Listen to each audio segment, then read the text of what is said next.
Ora l'onorevole Morkuneit. Ačiū pirmininkė. Lukašenkos politika įstūmė jį, o kartu ir visą šalį į gilią saviizoliaciją santykiuose su vakarais. Tuo netruko pasinaudoti Rusija, kuri mainais į paskolą siekia perimti strateginės ir pelningiausias Baltarusijos įmones. Jau kalbama ir apie bendros valiutos Rusijos rublio įvedimą.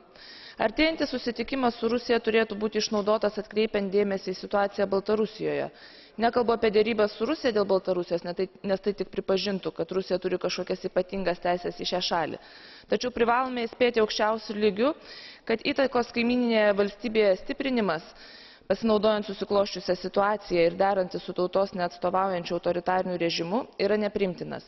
Tik patys Baltarusijos žmonės gali spręsti dėl šalies integracinių procesų ir tik demokratinio laisvo apsisprendimo sąlygomis. Dėkui. Grazie collega, la parola all'onorevole Peter Jaar.